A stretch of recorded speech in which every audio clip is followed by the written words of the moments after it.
Oh, yeah, she's a closet. We give her a hard time all the time. She's a transplant Hawkeye, but that once that big red comes out of her. I don't think you ever get that big red. Just like in Iowa, you never get get a Hawkeye out of it. Once you're a Hawkeye, you're always. It's like a disease. It is.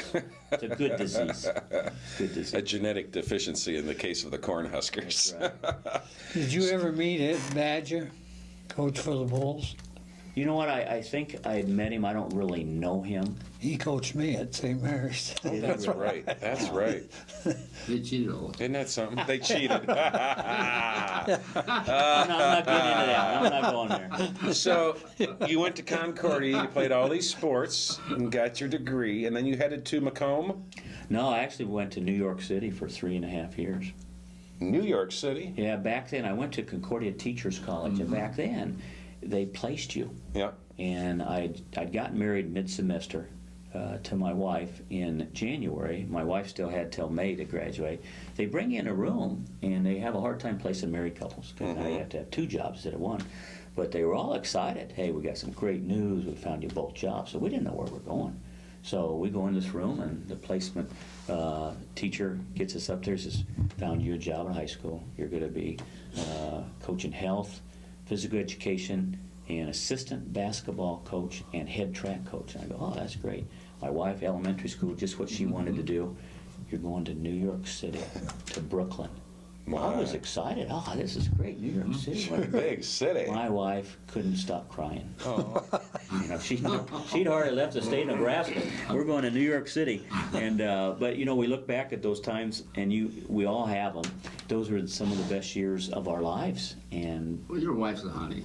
yeah, it's we look back. We had no money. I signed a contract for $5,200, $5,200. Thought I was rich. I was going to say, that's a lot of money back then. I think my wife was $4,800, and we just we enjoyed every part of New York. And you know, although it was one of those things, being Midwestern, it was one of those great place to visit.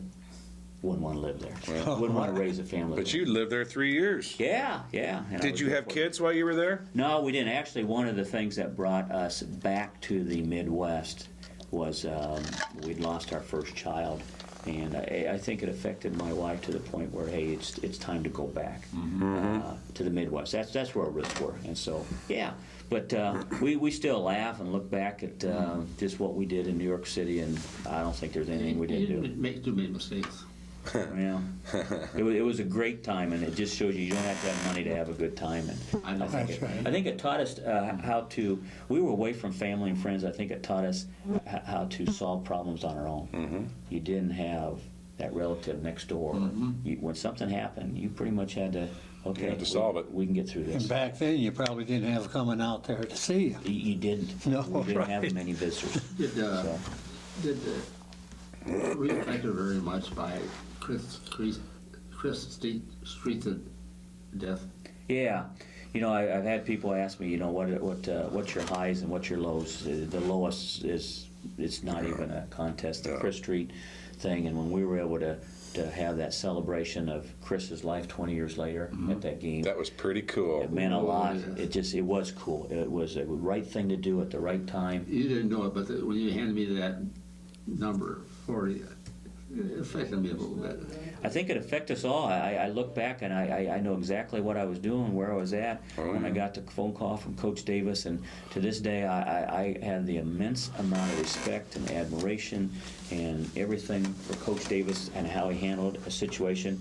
He had the weight of the world on his shoulders. Oh, yes. And he took that, and he was concerned about how the secretaries were handling this, how the staff, how your wife and family was handling it. He was really just, how's everybody doing? He just see, when you look back and see how he kept everybody together, kept everybody It focused. happened just like that. Oh, just He was on the show with us last summer, and he got teary-eyed No. talking about it again. Yeah.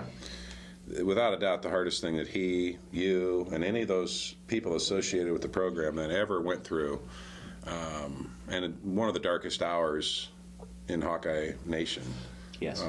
Just horrible. But you've been through a lot of positive things too, like that Elite Eight run with Tom Davis his first year here. the Big Ten tournament championships with Steve Alford. Yep. Tell us something about Steve Alford that we don't know. Well, I could never say anything bad about Steve, and I know there's enough people that do. Enough rumors, But all I know is those that worked for him, and from the secretaries to Steve Rowe in the sports information department, we don't have anything but good things to say about him. He was fun to be around. I'm the same way. Yeah.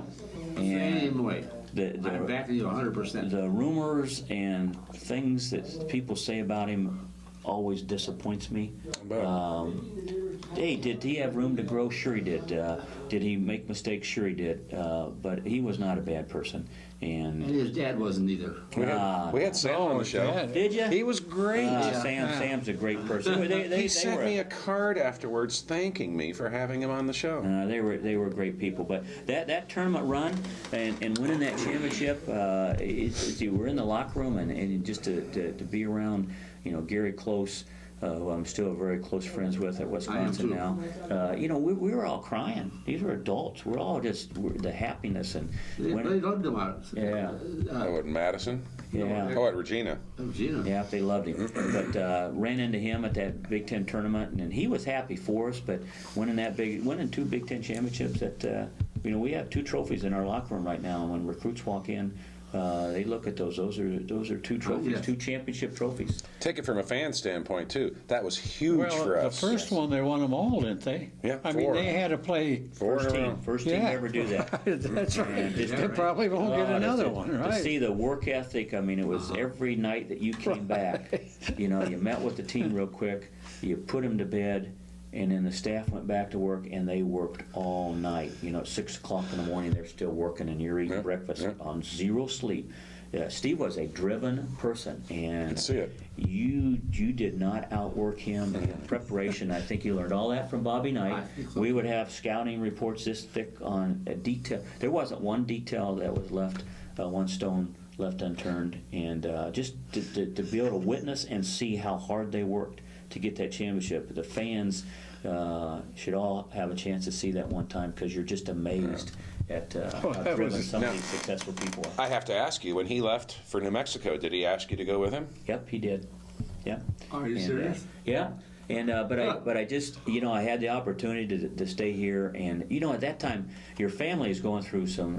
My daughter's a real integral part of her life. I have an adopted daughter, and I think sometimes you reach it. You have these selfish parts of your life that you care about yourself and your career. Your career, that's the yeah. most important thing, and you do it because you're family. But then, as you look back and reflect, you also then start saying, okay, it can't all be about me, and I need to make the right decision for my family and my children, and how it affects them. And I knew at that time that, okay, Jerry Straw may be done, and if I am, it was a great ride. Great people, Bump Bailey, great coaches, and great ride. Wouldn't give it up for nothing. But if I have to move forward and do something different, I'll do it. And when Steve went, it was tough because but they weren't very good. And New Mexico, I think, were like last place. They were. Oof, Kind of the Lute Olson story to Arizona. very much the Lute Olson story. Took over ground to bottom level. A joke of a program. Yeah. That's what Arizona was before he got there. Decided at that time to stay, and the rest And is then, history. now Todd Lickletter comes on board. Tell us about Todd. Have you stayed in touch with him? Yeah, I have. How's he doing? Yeah, he's doing great. Yeah? Todd was as good a basketball coach as you could want to be around as far as knowing fundamentals. If you ever went to a practice, just the intricacies of how to teach and how to coach. He was a basketball coach. He was probably old school basketball coach. I think so. Sometimes at Iowa, and no disrespect to Coach Lickletter, good person. There are not a whole lot of people that didn't like him. He was a good person. I think that Phil Hattie said at our banquet, wrong place at the wrong time. There might be some truth to that. Maybe the style that they played at the time didn't enamor the fans. I think it those didn't. sort of styles. I think what happens with a style like that, if you win, you're fine. But if you lose, it's difficult. He won with that style, Butler. He did. And Yeah. was named the National Coach of the Year, so you can't say he wasn't a Oh, good that's coach. We were all very excited when he was hired, each of us, and thought, great, a people person, or the people's coach, if you will. Coach of the year, like you said. It didn't work out. Wrong place, maybe right place, wrong time. Yeah, exactly. Well, or Iowa wasn't ready for that style. Right. Yeah, and that could be too, Bud. And I think too that I think that he didn't realize all the hats that you need to wear when you're Yeah. head coach at Iowa. You have to be a fundraiser, and you have to be a recruiter, and you have to go out in the community. That's right. And he didn't like all that stuff. Recruiting. Yes. You got to be a glad hander. Yeah. And I think that for him to be successful, he would have needed to have a staff that just brought him unbelievable players, then he could coach them. And so, from that standpoint, that's when I look at Coach McCaffrey, and I'm like, wow, he really relishes and Yes. embraces wearing all the hats.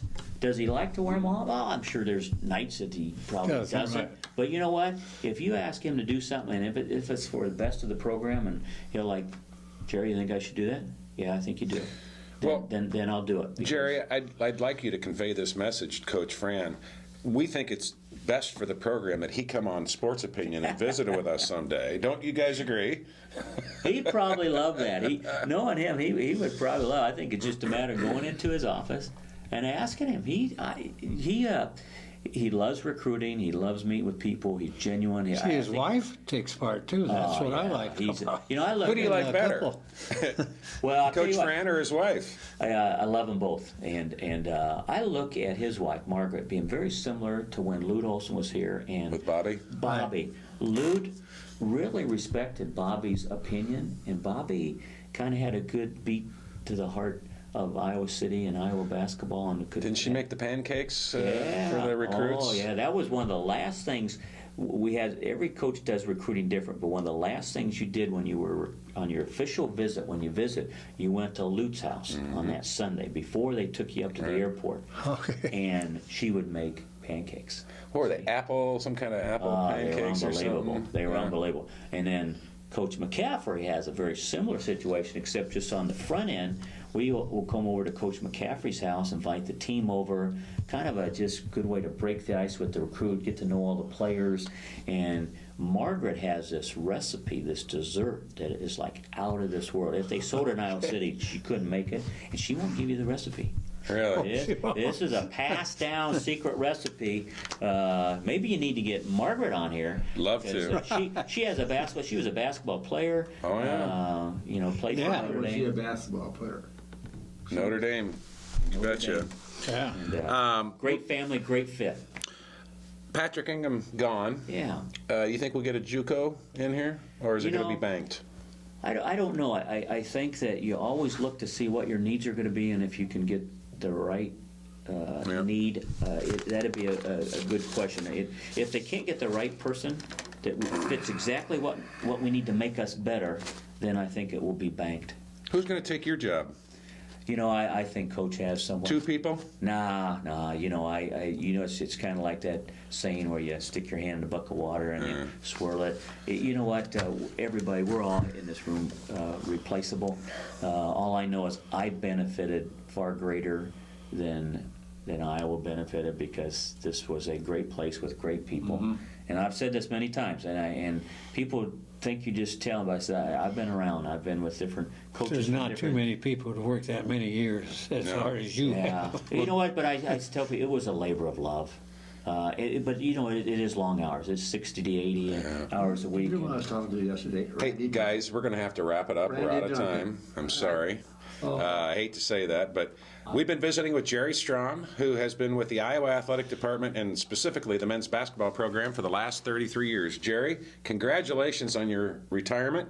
Thank you very much for being here on Sports Opinion today. You can watch the show every Wednesday night at 7 p.m. and every Sunday night at 6 p.m. on Channel 18. You can go to my Facebook page, or if Joe puts, there we go, patv.tv. We got a dash on behalf of Bud and Earl. I'm Dirk Keller, thanking you and Jerry Strom for being a part of Sports Opinion every week. See you next week.